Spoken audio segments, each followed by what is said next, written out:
Money buys everything. Silence, loyalty, even life itself. Roman Castellano built an empire on that exact principle. So when he slid a check with 6 zeros across the sticky mahogany of a late-night diner counter, he expected the usual gasps, gratitude, or sheer terror. Instead, the exhausted waitress in the stained apron looked at the $1 million tip, slid it right back, and walked out the door.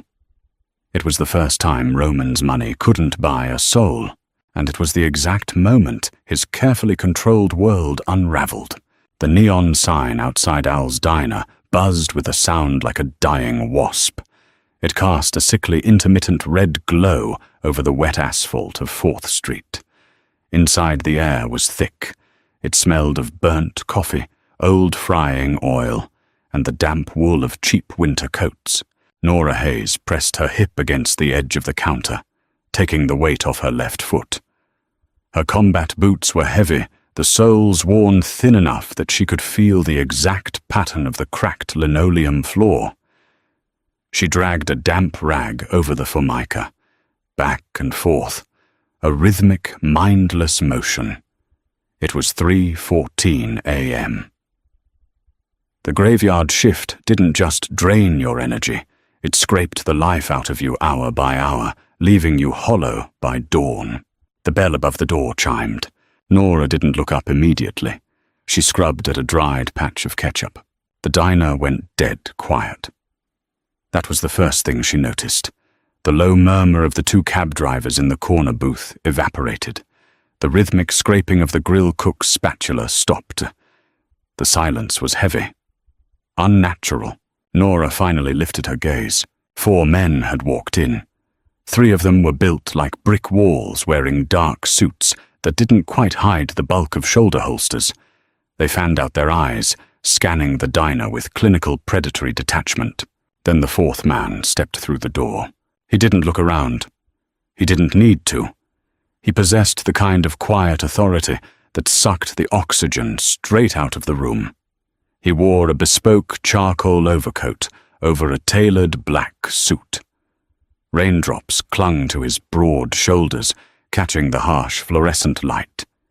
His face was a study in hard angles, sharp jaw, straight nose, eyes the color of dark, turbulent water. Roman Castellano. Nora didn't know his name, but she knew his type. Men who owned the city. Men who looked at the rest of the world like it was a smudge on their windshield. Roman bypassed the empty tables and slid into the corner booth. The red vinyl groaned under his weight.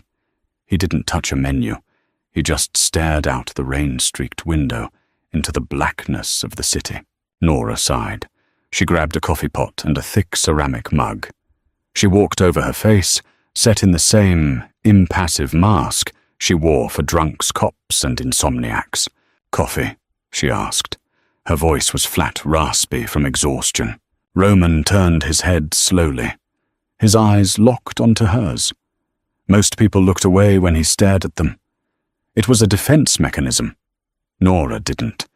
She just held the pot waiting. She had an eviction notice folded in her back pocket, a past-due electric bill on her kitchen table, and a nephew who needed asthma medication by Tuesday. She didn't have the luxury of being intimidated. "Black," he said. His voice was a low rumble, devoid of inflection. Nora poured. The dark liquid steamed in the chill of the diner. She set the mug down without spilling a drop. "Menu," she offered. "No." She nodded once and walked away. Roman watched her retreat. He was riding the adrenaline come-down of a hostile territorial takeover. 2 hours ago, he had sat in a warehouse by the docks and dismantled a rival operation with a few signed papers and a veiled threat. He felt godlike, untouchable, but the victory felt hollow, as it always did. He had come to this run-down diner because he hated the sycophantic silence of his penthouse. He wanted noise. He wanted reality. Instead, he found a waitress who looked at him like he was a nuisance. He took a sip of the coffee. It was terrible. Bitter, burnt, and acidic. He drank it anyway. For the next 45 minutes, Roman sat in the booth. His men stood by the door, statues of violence. Nora ignored them all. She served the cab drivers. She refilled the sugar dispensers. She wiped the counter. Roman watched the harsh overhead lights catch the exhaustion in the bruised shadows under her eyes. He saw the burned scar on her forearm. He saw the way she favored her right leg. She was drowning. He could smell it on her. The quiet, desperate struggle of the working poor. Roman pulled a slim, leather-bound checkbook from the inner pocket of his coat. It was an old habit. When the world bored him, he bought a piece of it just to see it dance. He uncapped a heavy gold fountain pen. He thought about the men he had ruined tonight. He thought about the millions shifting into his accounts. He looked at the waitress, her hair escaping a messy bun, her hands raw from hot water and bleach. He wrote the date. He wrote cash on the payee line. Then he wrote a 1 followed by 6 zeros. $1 million. He signed his name with a fluid, careless slash. He didn't do it out of charity. Roman Castellano didn't know the meaning of the word. He did it out of morbid curiosity. He wanted to see the exact moment her spine snapped. He wanted to see the pride wash out of her face, replaced by the groveling gratitude he was so accustomed to.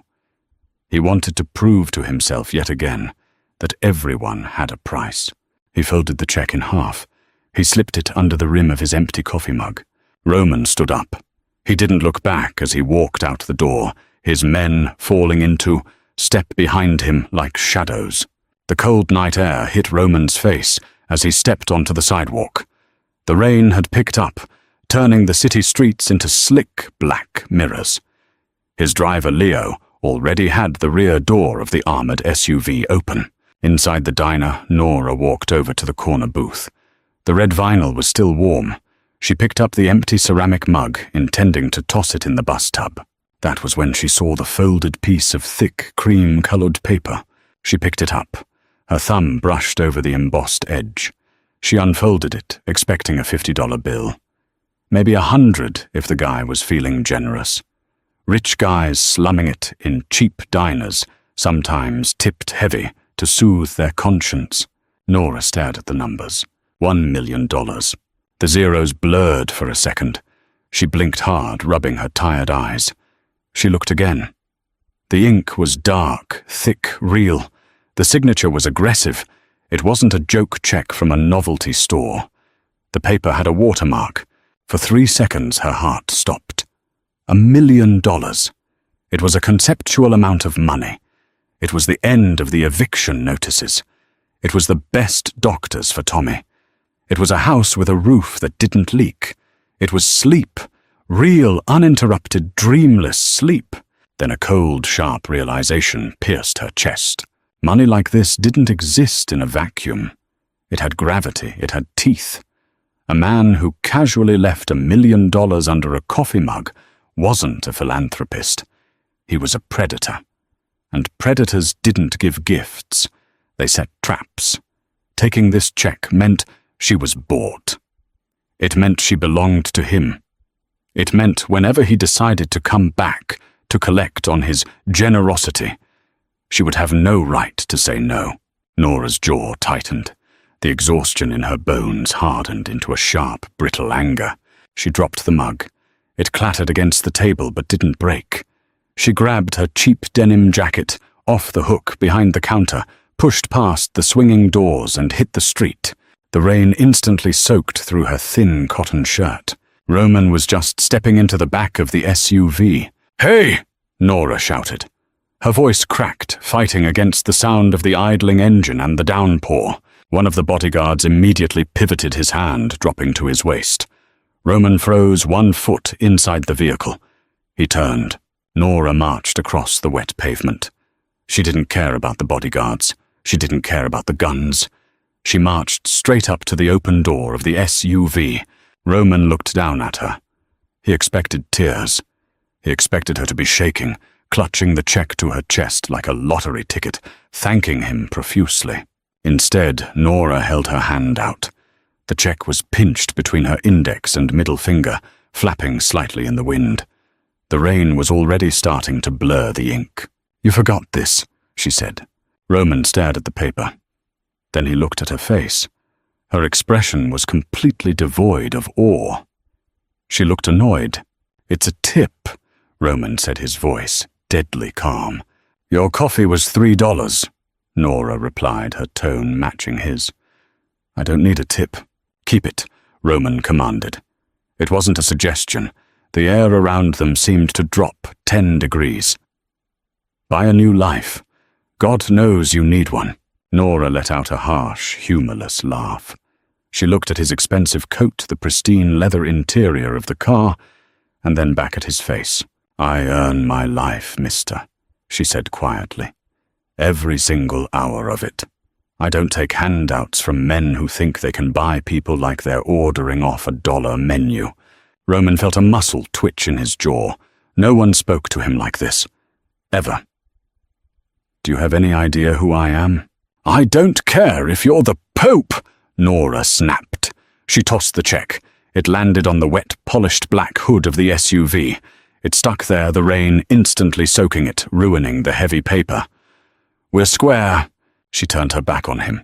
Roman watched in stunned silence as she walked away. Her boots splashed in the puddles. She pulled her thin denim jacket tighter around her shoulders, pushed open the glass door of the diner, and disappeared back into the greasy yellow light. The bodyguard closest to Roman shifted uncomfortably. "Boss want me to—" "Don't touch her," Roman snapped. He reached out and picked the ruined check off the hood of the car. The ink had bled the zeros, turning into a messy dark smudge on his fingers. He stared at the diner door for a long, quiet minute. The arrogant amusement was gone. In its place was something entirely different. A cold, sharp hook of obsession. She had looked at $1 million and seen a cage. She had looked at him and seen a threat. Roman climbed into the SUV. He shut the door. Drive, 3 days. 72 hours. Roman sat at the massive oak desk in his penthouse office. The city stretched out below him, a glittering sea of lights and consequence. He had a multi-million-dollar real estate acquisition waiting for his approval. He had a supply chain issue in the South End that required violence to fix. He was ignoring all of it. Instead, he was looking at a manila folder resting squarely in the center of his blotter.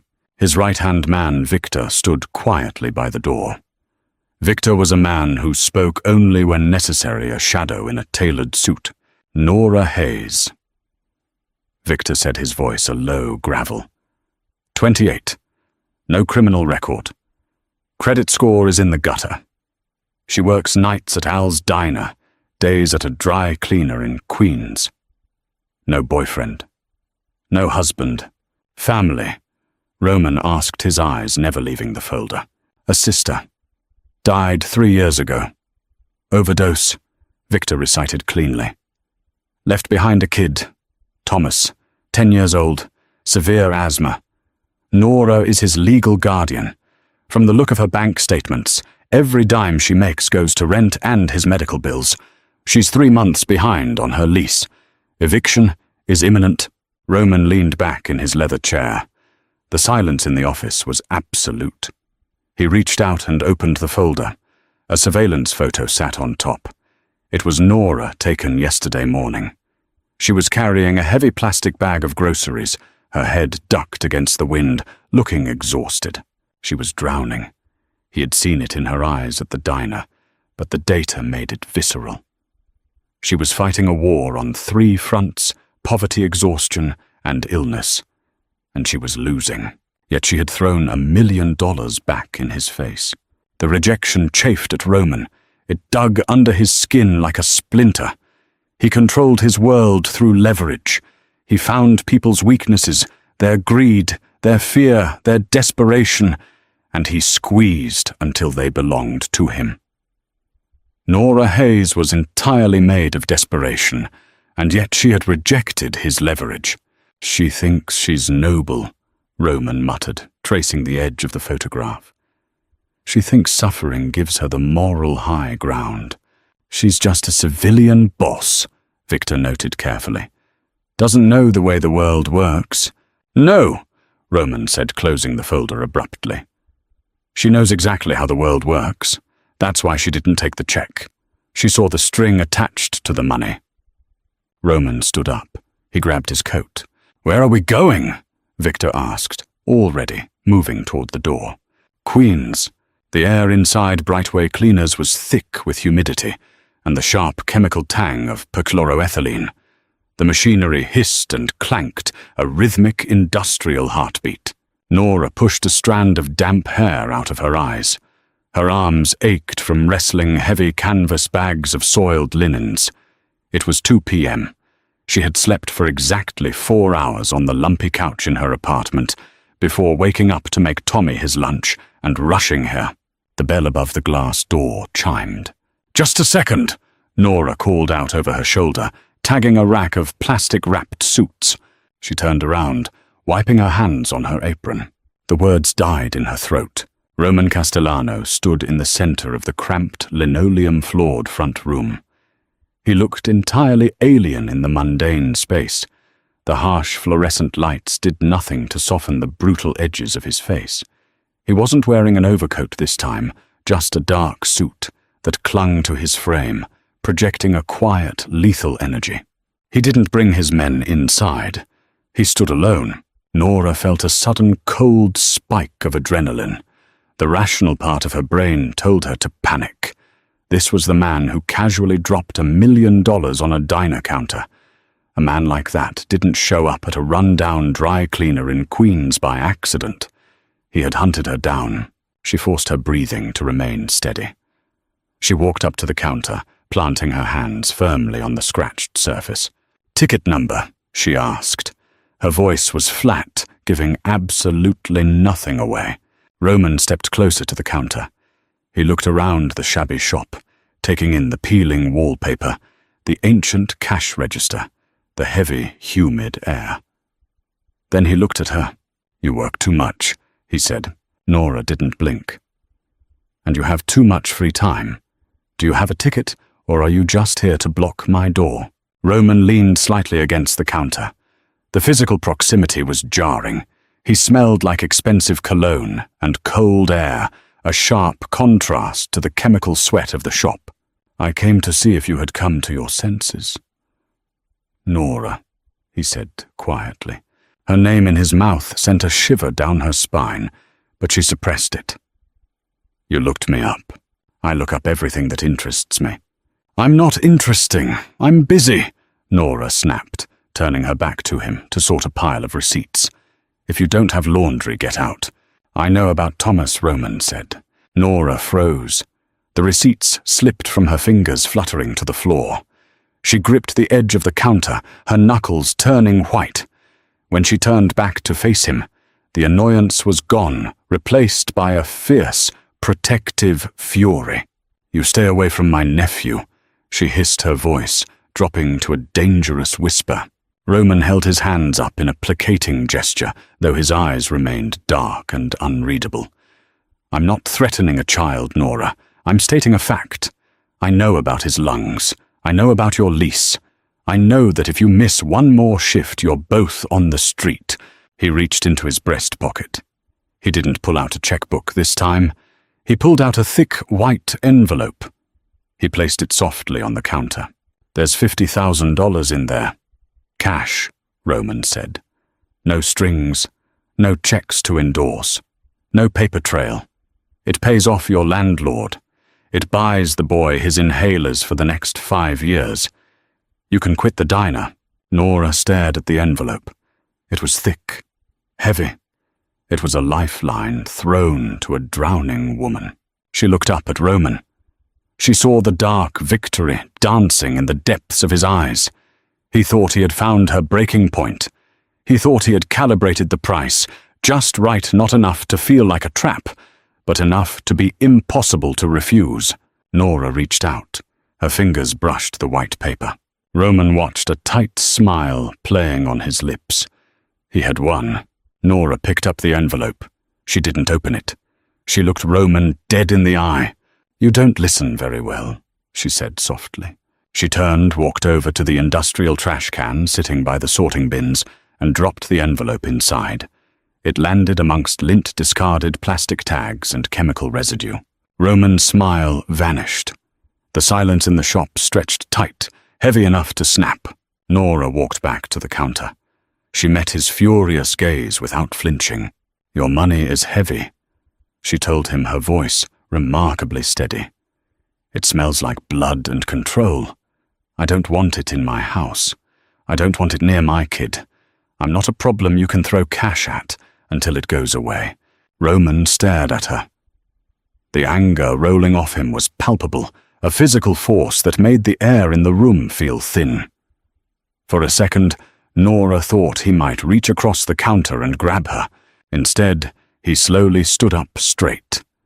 He adjusted his cuffs, his movements deliberate, controlled. "You have pride, Nora. It's a dangerous luxury for someone in your position," Roman said. His voice was a soft, deadly promise. "It's the only thing I have left," she replied. "And it's not for sale." Roman looked at her for a long time. The irritation was gone now. The morbid curiosity was gone. What remained was a dark, consuming fixation. She wasn't just a glitch in his matrix anymore. She was a challenge, and Roman Castellano never walked away from a challenge. He turned and walked out the door. The bell chimed happily behind him. Nora watched him get into his waiting black car. Her legs finally gave out, and she sank onto the stool behind the register, her heart hammering against her ribs like a trapped bird. She had just declared war on a man who owned the city, and she knew with terrifying certainty that this was only the beginning. The radiator in apartment 4B hissed, spitting a meager cloud of steam into the freezing room, before dying with a metallic clank. Nora pulled the threadbare wool blanket tighter around Tommy's shoulders. He was hunched over the scratched laminate of the kitchen table, chewing on the end of a pencil, staring at a math worksheet. "I hate fractions," he mumbled. His voice was slightly raspy. Nora pressed the back of her hand against his forehead. "Cool. No fever." The rasp was just the damp cold of the apartment settling in his chest. "Fractions are just pieces of a pie, kiddo," she said, forcing a warmth into her voice she didn't feel. "You just have to figure out how many pieces you get to eat." She turned away so he wouldn't see her face. The eviction notice was folded in her pocket, burning a hole through the cheap denim. She had 72 hours.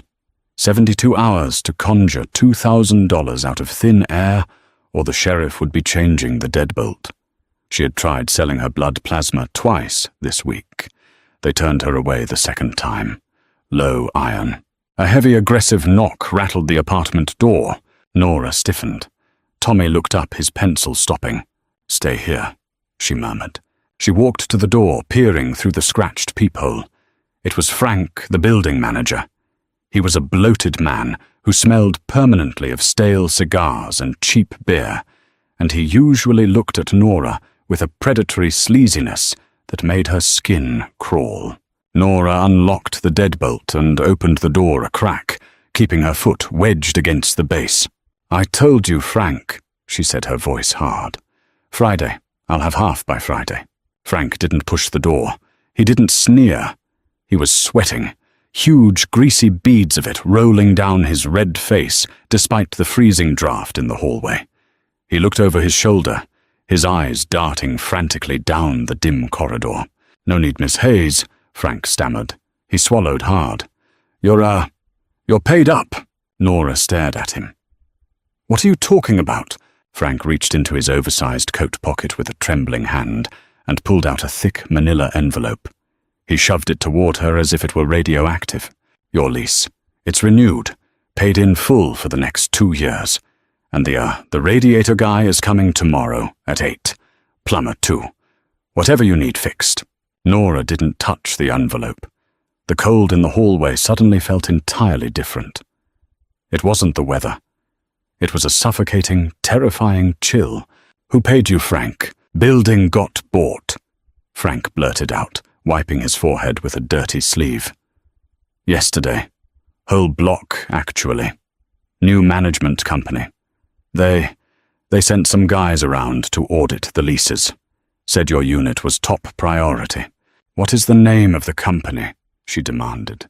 Frank shoved the envelope through the crack in the door, letting it drop to the floor. Castellano Holdings. Look, just tell them I did what they asked, okay? Tell them I was polite.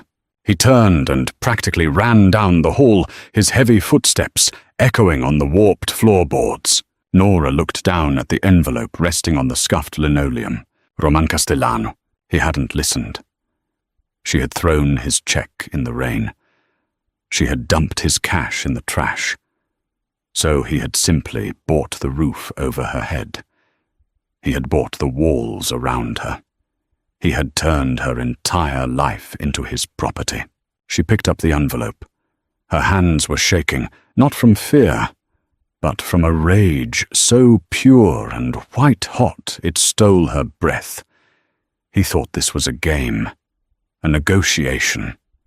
He thought he could corner her like a frightened animal until she had no choice but to lie down and surrender. Nora walked back into the kitchen. "Tommy," she said, keeping her voice dead level. "Put your coat on. We're going to Mrs. Gable's across the hall for a little bit. Is everything okay, Aunt Nora?" He asked, his dark eyes wide. "Everything is fine," she lied smoothly. She grabbed her boots. "I just have to go return something to a very stubborn man." The Obsidian Club sat in the heart of Manhattan like a black diamond set in concrete. There were no neon signs, just a heavy unmarked door of polished ebony flanked by two men who looked less like bouncers and more like paramilitary contractors. Nora stood on the pavement.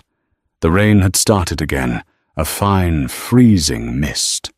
She wore her faded combat boots, a pair of black jeans, and the same thin denim jacket.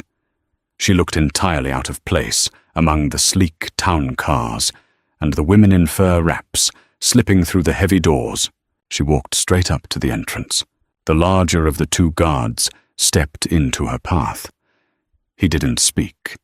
He just looked at her, a silent wall of muscle and bespoke tailoring. "I need to see Roman Castellano," Nora said. The guard's expression didn't change. "Private club, members only. Tell him it's Nora Hayes," she said, her voice rising above the hum of the city traffic. "Tell him his new tenant is here to talk about the plumbing." The guard reached for her arm to physically turn her away. "Let her through!" The voice came from the shadows near the brick facade. Victor stepped into the light. He looked at Nora with a clinical, evaluating gaze. He noted her shaking hands, the rigid set of her jaw, the sheer irrational bravery of a civilian marching up to a cartel front with a grievance. "You're making a habit of this, Miss Hayes," Victor said smoothly. "Take me to him," she demanded. Victor nodded once. He opened the heavy ebony door. The inside of the club was a sensory assault. Low lighting, the heavy scent of expensive bourbon and cedar, the muted hum of high-stakes gambling, and dangerous men making quiet deals. Nora followed Victor through the labyrinth of velvet ropes and mahogany tables. She felt the eyes on her. Predatory, curious eyes. She kept her chin up, focusing on the broad back of Victor's suit. They reached a secluded alcove in the back, elevated above the main floor, separated by smoked glass. Roman was sitting at a circular leather booth. A glass of amber liquid rested on the table in front of him. He wasn't working. He was just watching the room a king surveying his violent court. He saw her approach. His eyes locked onto hers, dark and magnetic. A slow, terrifying smile curved the corner of his mouth. He looked triumphant. Victor stepped aside. Nora walked up to the table. She reached into her jacket, pulled out the manila envelope, and slammed it down onto the polished wood. The sound cracked like a gunshot over the low jazz playing in the background. "You think you're clever," she breathed, leaning over the table. Roman didn't flinch. He took a slow sip of his bourbon. "I think I'm thorough. I told you I wasn't for sale. "I didn't buy you Nora." Roman said, his voice a low, gravelly purr. He gestured to the empty seat across from him. She ignored it. "I bought a dilapidated building in a crumbling borough. Real estate. It's a passive investment. The fact that you live there is purely coincidental." "Liar," she spat. "You bought my landlord. You paid my rent. You put me in a cage and locked the door from the outside." Roman set his glass down. The amusement faded from his face, replaced by that cold, sharp intensity she had seen in the diner. He leaned forward, closing the physical distance between them. "You were already in a cage," Roman said softly. "You were drowning in debt, working yourself to the bone, for pennies, praying your nephew didn't wake up coughing blood. I didn't put you in a cage, Nora. I took the locks off, by making me indebted to a mobster." She fired back. "You think I don't know what happens next? Today it's free rent. Tomorrow you ask for a favor, a blind eye, a delivery. I know how men like you operate." Roman stood up. He was a full head taller than her, broad and imposing. He looked down at her, his dark eyes stripping away her anger, analyzing the deep, exhausted fear underneath it. "I don't need your favors," he said, his voice dropping to a dangerous whisper. "I have 1,000 men who will kill on my command. I have politicians in my pocket. I don't need a waitress from Queens to run my errands." "Then why?" Nora demanded, her voice cracking slightly. "Why are you doing this?" Roman stared at her. For a fraction of a second, the armor slipped. The ruthless, untouchable boss vanished, and Nora saw a man who was profoundly, fundamentally bored by a world that always bowed to him. "Because you said no." Roman answered honestly. "Everyone in my life says yes. They say yes out of fear or greed or ambition. You looked at $1 million and you walked away in the rain. I want to know what makes a person do that. I want to know what you're made of." "I'm made of the same dirt as everyone else," Nora said bitterly. "I'm just not interested in being owned." She turned around and walked away. She expected his guards to stop her. She expected to feel a heavy hand on her shoulder. But no one moved. The sea of dangerous men parted for her as she marched out of the club and back into the freezing rain. Roman stood at the table, watching the smoked glass doors close behind her. He picked up the manila envelope she had slammed on the table. It was slightly crumpled. He hadn't broken her. He had only made her fight harder. And heaven help him, he had never been more captivated. It happened 3 weeks later. The winter had turned brutal, plunging the city into a deep, relentless freeze. The new radiator in apartment 4B worked perfectly, pumping out steady heat. Nora still hadn't paid rent. She put the money in a jar on her counter, refusing to acknowledge the reprieve Roman had forced upon her. It was 2 a.m. on a Thursday. Nora was awake, staring at the ceiling, doing mental math on the grocery budget. Then she heard it. A high-pitched, rattling wheeze from the other room. Nora's blood ran cold. She was out of bed before her brain fully registered the sound. She hit the light switch in Tommy's room. He was sitting up in bed. His lips were tinged blue. He was clawing at his chest, his eyes wide with a primal panic. He wasn't just coughing. He was suffocating. The air was getting trapped in his inflamed lungs, and his rescue inhaler lay empty on the nightstand. "Tommy, look at me, buddy. Look at me." Nora said, her voice eerily calm, as pure adrenaline flooded her system. She grabbed him, wrapping him in a heavy blanket. He weighed nothing. He was 10 years old, but felt like hollow bird bones in her arms. She carried him down the 4 flights of stairs, ignoring the burn in her bad leg. She hit the street, screaming for a cab. The emergency room at St. Jude's was a chaotic purgatory of fluorescent lights, groaning patients, and the sharp smell of antiseptic. Nora slammed her fist against the triage glass. "My nephew can't breathe. He needs oxygen now." The nurse took one look at Tommy's blue lips and hit a buzzer. Doors flew open. Hands grabbed him. Nora was pushed back behind a yellow line as a swarm of scrubs swallowed the only family she had left. For 2 hours Nora sat in a hard plastic chair. She didn't cry. She couldn't. If she broke down now, she would never put the pieces back together. Finally, a doctor with deep bags under his eyes walked out. "Miss Hayes," Nora stood up so fast the chair tipped backward. "Is he okay? We've stabilized him with steroids and high-flow oxygen," the doctor said, rubbing his temple. "But it's a severe exacerbation. His lungs are highly inflamed. We need to admit him to the pediatric ICU, get him on a continuous nebulizer, and consult with a pulmonologist. Dr. Harris is on call tonight. He's the best in the state." Nora let out a shaky breath. "Thank God. Yes, do it." The doctor hesitated. He looked down at the clipboard in his hands. "Miss Hayes, I need to be transparent. St. Jude's is a private hospital. Your state insurance. It doesn't cover PICU admission here, nor does it cover Dr. Harris. The administrative block has flagged the chart." Nora went entirely still. "What does that mean?" "It means we have to stabilize him and transfer him to the county hospital downtown," the doctor said gently. "County is overcrowded right now. They don't have a pediatric specialist on duty until morning." "You can't move him in this cold. You just said his lungs are inflamed." She practically screamed. "I'm sorry," the doctor said. "It's hospital policy. The finance department requires a deposit for out-of-network specialty care. It's $30,000. $30,000. It might as well have been 30 million. Nora's knees gave out. She sank back down onto the tipped-over plastic chair. The fight completely drained out of her. She was beaten. The world was a rigged casino, and the house always won. Her pride, her fierce independence, her refusal to be bought, none of it mattered. None of it could put oxygen in Tommy's lungs. She buried her face in her hands. The first tear fell hot and bitter. Then the heavy glass doors of the ER slid open.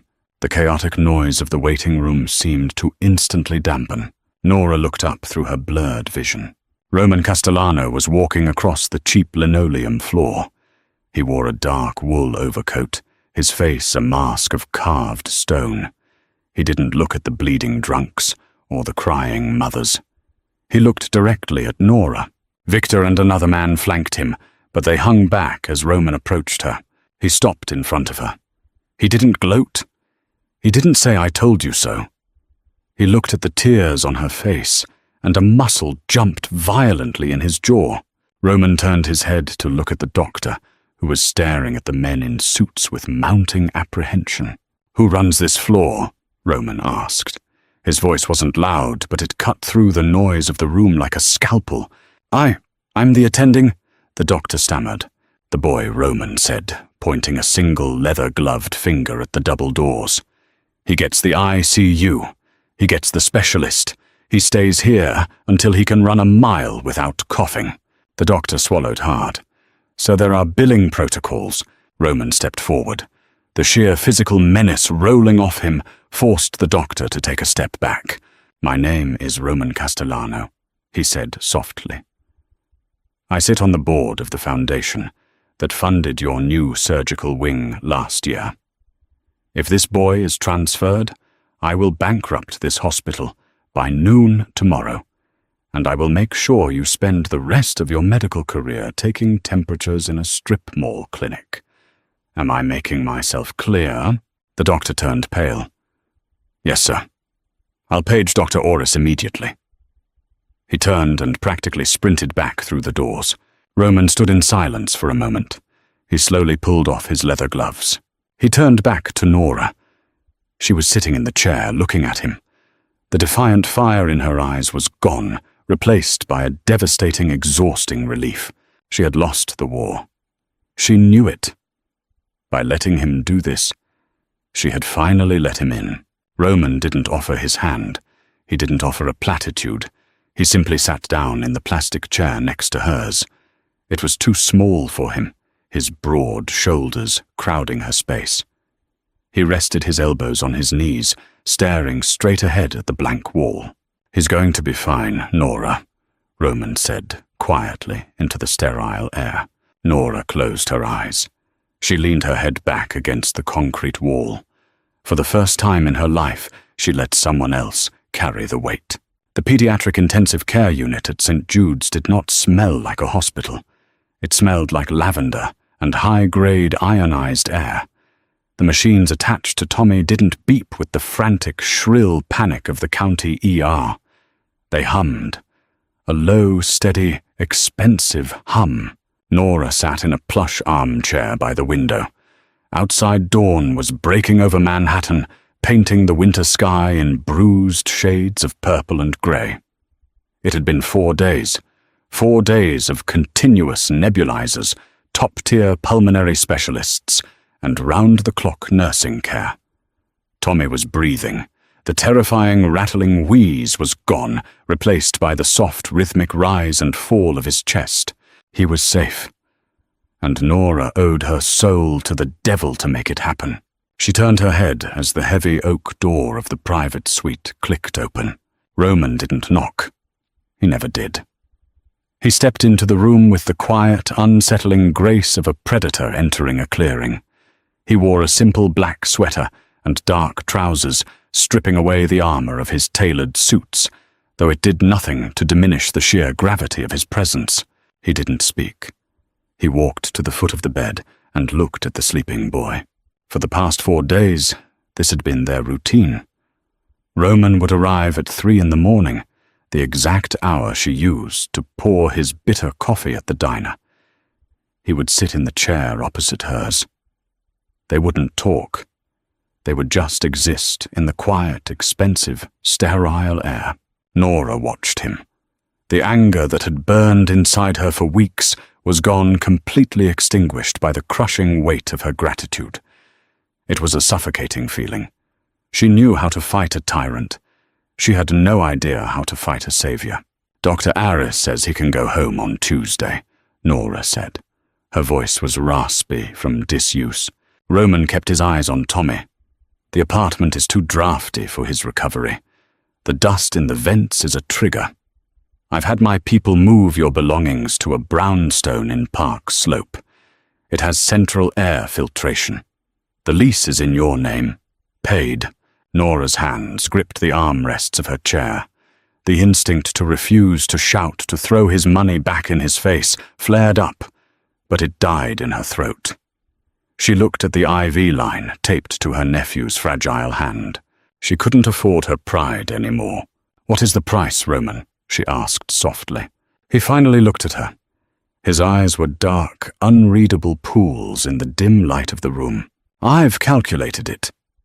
Nora continued, her voice trembling slightly, though she fought to keep it level. "The hospital bills, Dr. Aris's fee, the new apartment. It's over $150,000, probably more. I can work double shifts. I can pay you back a little at a time. I don't care if it takes the rest of my life." Roman walked slowly around the edge of the bed until he was standing directly in front of her. He looked down at her exhausted, pale face. "I don't want your money, Nora," he said. The rumble of his voice was low, vibrating in the quiet room. "Then what?" she whispered. "Men like you don't do things for free. You said it yourself. You deal in leverage. So what's the catch? What do I owe you?" Roman knelt. The movement was shocking. This was a man who brought rival syndicates to their knees, a man who broke laws and lives with the stroke of a pen. And yet he dropped gracefully down so that he was eye level with a broke, exhausted waitress. He reached out. For a second, Nora flinched, but his hand didn't grab her. His knuckles brushed lightly against her cheek, wiping away a tear she hadn't realized was falling. His skin was warm. Calloused. "You owe me nothing," Roman said. The words hit her harder than a physical blow. "That's a lie," she breathed. "I bought this hospital ward because you looked at me like I was a monster and I wanted to prove you wrong," He murmured, his thumb resting against her jawbone.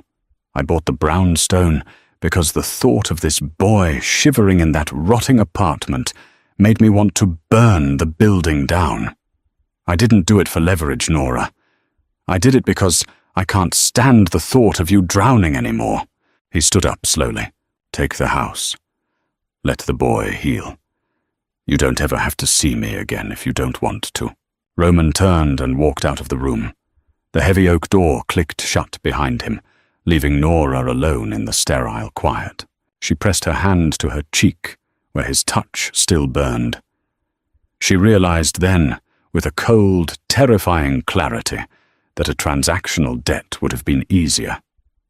A debt meant there was an end. This meant he actually cared, and that was infinitely more dangerous. 2 months passed.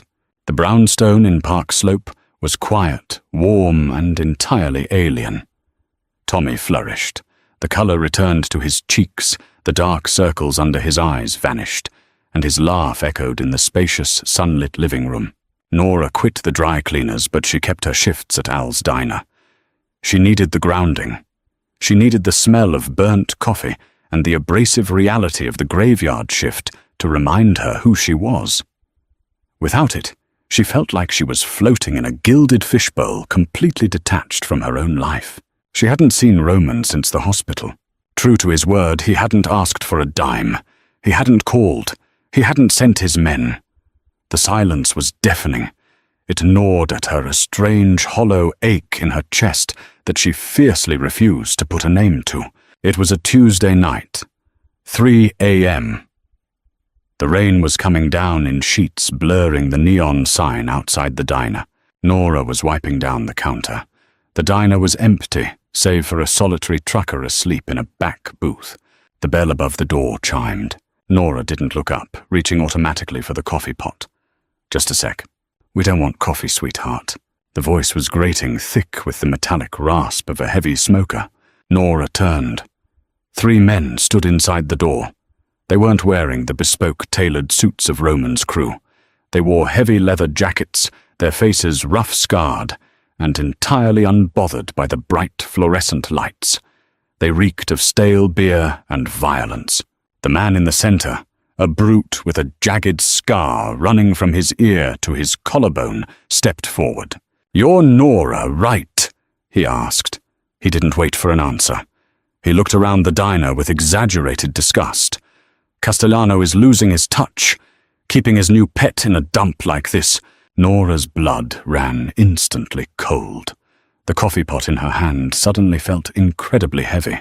"I don't know what you're talking about," she said evenly, sliding her hand subtly down the counter toward the silent alarm button hidden beneath the register. "Sure you do." The scarred man smiled. It was a terrible, jagged thing.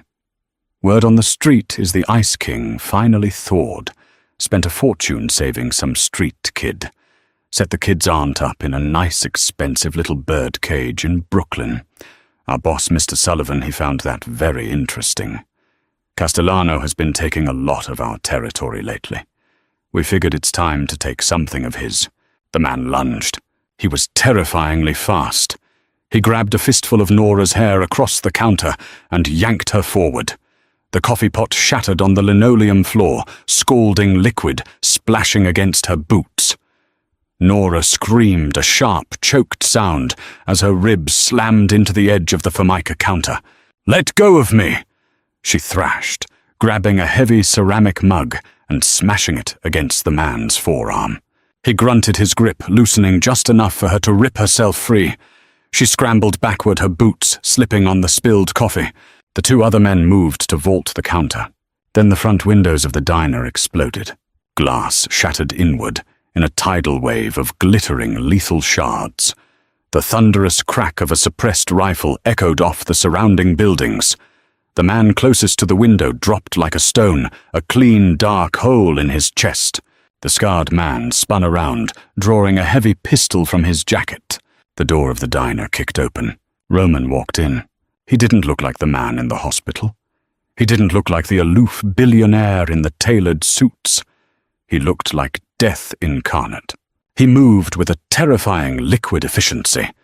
The scarred man raised his gun. Roman didn't hesitate. He raised a matte black handgun and fired twice. The reports were deafening in the enclosed space. The scarred man slammed backward into a booth, sliding down the red vinyl, leaving a thick smear of crimson behind him. The third man threw his hands up, dropping his weapon, his face pale with absolute terror. "Wait, Castellano, wait!" Roman stepped up to him and drove the heavy steel frame of his gun directly into the man's face. The sickening crunch of bone filled the diner. The man crumpled to the floor unconscious before he hit the tiles. Silence descended, absolute and ringing. The smell of copper and burnt gunpowder swallowed the scent of old frying oil. Roman stood in the center of the carnage. His chest was heaving slightly. Blood not his own splattered the crisp white collar of his shirt. He slowly turned his head to look at Nora. She was backed against the industrial sinks, her breath coming in short, panicked gasps. She was staring at the bodies. Then she stared at Roman. He expected her to scream. He expected her to call him a monster. This was the reality of his life. This was the blood that paid for the sterile hospital room and the safe, warm brown stone. The curtain was pulled back. Roman holstered his weapon. His face was a hard, emotionless mask. He walked around the counter, his expensive shoes crunching on the broken glass. He stopped a few feet from her, keeping his distance. "Are you hurt?" His voice was flat, hollow. Nora shook her head, unable to speak. Her hands were trembling violently. "Victor is outside. He's going to drive you home," Roman said mechanically. "My men will clean this up. You were never here." He turned to walk away. He was severing the tie. He had shown her the beast, and now he was returning to his cage so she could live in the light. "Roman." Her voice was a fragile whisper, but it stopped him dead in his tracks. He looked back over his shoulder. Nora stepped away from the sinks. She walked carefully over the broken glass, ignoring the bodies on the floor. She walked right up to him. She looked at the blood on his collar. She looked at the dead, empty violence in his eyes, a violent void he wore specifically to keep the world away. She didn't flinch. She reached out her trembling fingers, wrapping around his forearm. "You came for me," she breathed. Roman closed his eyes, a muscle feathering in his jaw. "They came for you because of me, Nora. Because Sullivan knew I was paying your rent. I am a plague. Everything I touch bleeds. I survived a lifetime of bleeding before I met you," she said, her grip tightening on his arm. "Don't you dare try to push me away now to assuage your own guilt." Roman turned fully to face her. The emotional control he had maintained for years fractured. He reached out his hands, gripping her shoulders with desperate, bruising force. "You don't understand." He rasped his forehead, dropping to rest against hers. He smelled like gunpowder rain and raw adrenaline. "You are good, Nora. You fight for every scrap of light in your life. I live in the dark. If you stay anywhere near me, this—" He gestured blindly to the bodies behind him. "This will be your life. They will never stop hunting you to get to me." "Then let them hunt," she whispered fiercely. She tilted her head up. For the first time, she closed the distance. She kissed him. It wasn't a soft, romantic surrender. It was desperate, brutal, a collision of exhaustion, fear, and absolute certainty. Roman groaned a rough, guttural sound in the back of his throat. His arms wrapped around her waist, lifting her slightly off the floor, crushing her against his chest, as if he could physically shield her from the violent world he had brought to her doorstep. He kissed her back, with a hunger that was terrifying a starving man finally tasting sustenance. It was a promise of destruction and a vow of absolute protection, sealed in the middle of a graveyard of his own making. The city moved on. It always did. The diner was cleaned. The bodies disappeared into the industrial maw of Castellano's infrastructure, erased from existence, as if they had never walked through the door. But nothing else was the same. Nora sat on the expansive leather sofa in Roman's penthouse overlooking the glittering skyline of Manhattan. It was midnight. The city below was a sprawling, ignorant grid of lights. She watched Roman pour 2 glasses of bourbon from a crystal decanter across the room. He walked over, handing her one. Their fingers brushed. The static electricity between them was a constant thrumming presence. He sat down beside her, close, their shoulders touching. He had taken off his jacket. His tie was loosened, the sleeves of his shirt rolled up, revealing the intricate dark ink of tattoos crawling up his left forearm, remnants of a past he rarely spoke of. "Sullivan called for a sit-down today," Roman said quietly, staring into his amber glass. Nora looked at him. She knew what that meant. In the week since the diner, she had received a crash course in the brutal politics of his world. And she asked, "And I told him that if a single one of his men stepped foot in Brooklyn again, I wouldn't just take his territory. I would take his life, his lieutenants' lives, and burn his businesses to the ash," Roman replied. His voice was utterly devoid of emotion. It was a statement of meteorological fact. Nora took a slow sip of the bourbon. It burned on the way down a sharp, necessary heat. "Did he believe you?" Roman turned his head, his dark eyes locking onto hers. "He believed me." He reached out, his knuckles grazing the side of her neck. He did this often now. A constant need for physical confirmation that she was there, that she was real, that she hadn't run away. "You're too quiet," Roman observed, his voice softening entirely. "What are you thinking about?" Nora leaned her head back against the sofa, looking at the ceiling. "I'm thinking about the $1 million check," she said. A shadow of a smile touched the corner of Roman's mouth.